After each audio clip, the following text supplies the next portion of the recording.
Cùng một công việc, có người làm xong trông rất pro, gọn gàng, chuyên nghiệp, đáng tin. Có người thì cũng làm đủ mà nhìn cứ lấn cấn.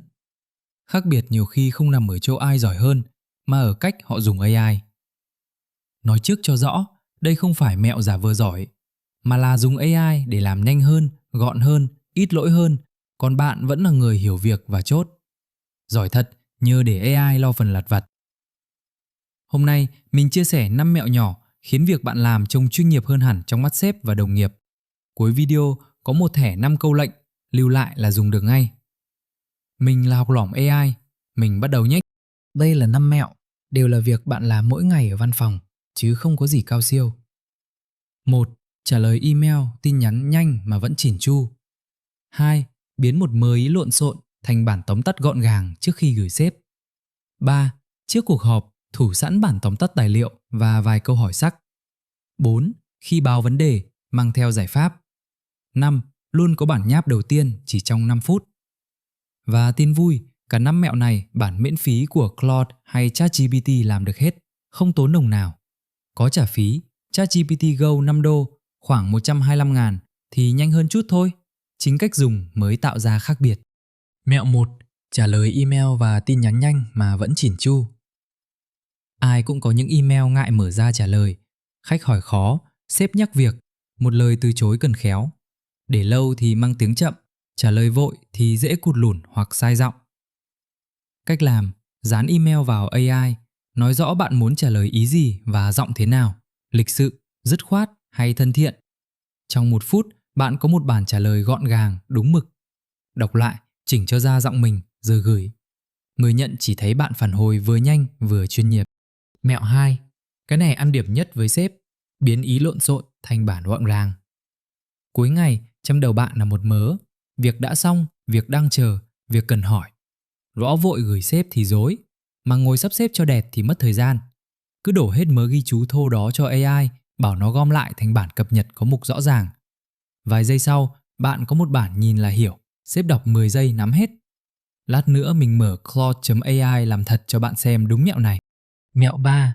Vào họp đã thủ sẵn. Người trông pro trong phòng họp thường không phải người nói nhiều nhất, mà là người chuẩn bị kỹ nhất. Họ đã đọc tài liệu và có sẵn câu hỏi đúng chỗ. Trước cuộc họp, đưa tài liệu hoặc email cho AI, nhờ nó tóm tắt những ý chính và gợi ý cho bạn 3 câu hỏi sắc để hỏi. Bạn bước vào phòng đã nắm nội dung, lại có câu hỏi thông minh, chỉ mất 5 phút chuẩn bị, nhưng hình ảnh của bạn trong mắt mọi người khác hẳn. Mẹo 4. Cái này nâng tầm bạn thật sự. Mang giải pháp, đừng chỉ mang vấn đề. Nhân viên bình thường chạy vào nói: "Sếp ơi, có vấn đề rồi." Người mà sếp tin tưởng thì nói: "Có chuyện này và em đề xuất mấy hướng xử lý." Khi gặp khó, tả tình huống cho AI, xin nó 2 đến 3 phương án, kèm ưu và nhược điểm từng cái. Bạn xem lại, chọn hướng mình thấy hợp lý nhất rồi mới trình sếp. AI giúp bạn nghĩ rộng hơn, nhưng người quyết vẫn là bạn, và sếp thấy một người biết suy nghĩ chứ không phải đẩy việc ngược lên trên. Mẹo 5. Luôn có bản nháp đầu tiên trong 5 phút. Thứ làm ta chậm nhất thường là trang giấy trắng, bài đăng, đề xuất, kế hoạch, nhìn vào là ngại, để đó cả buổi. Đừng bắt đầu từ số 0. Nói ý tưởng thô cho AI để nó dựng một bản nháp đầu. Bản đó chưa hoàn hảo đâu, nhưng sửa một bản có sẵn luôn dễ hơn ngồi nhìn trắng trắng. Và nhớ, bạn không gửi đi bản nháp của máy. Bạn biên tập lại, thêm ý của mình, rồi chốt. AI phá thế bí, còn người hoàn thiện là bạn. Giờ mình mở Claude.ai thật, làm sống mẹo 2 cho bạn thấy, vì nó hiện ra rõ nhất trên màn hình. Mình dán vào đúng một mớ ghi chú cuối ngày, viết tắt, lộn xộn như lúc đang mệt. Xong bài fanpage, còn mẫu quảng cáo chờ duyệt. Chi phí hơi vượt, ai xin nghỉ, deadline rời. Một dòng dài không đầu không cuối. Và đây là thứ nó trả về. Cùng nội dung đó, gom lại thành 5 mục gọn gàng. Đã xong, đang chờ duyệt, cần sếp lưu ý, lịch và nhân sự, việc cần làm. Một bản mà sếp đọc 10 giây là nắm hết. Nó không nghĩ hộ mình việc gì mới cả, chỉ là sắp xếp lại cho sáng. Và để ý điểm hay nhất, chỗ chi phí vượt ngân sách, nó không bịa ra một con số cụ thể. Nó giữ nguyên mức mình nói là khoảng 10%, rồi tự nhắc mình điền con số thật vào cho thuyết phục hơn. Tức là nó gọn việc giúp mình, nhưng con số cuối và trách nhiệm vẫn là mình chốt. Đó mới đúng là dùng AI cho chuyên nghiệp. Tua nhanh lại 5 mẹo, mình gói thành 5 câu lệnh để bạn lưu. 1. Trả lời email, tin nhắn chỉn chu, đúng giọng trong 1 phút. 2. Ý lộn xộn thành bản tóm tắt gọn gàng trước khi gửi sếp. 3.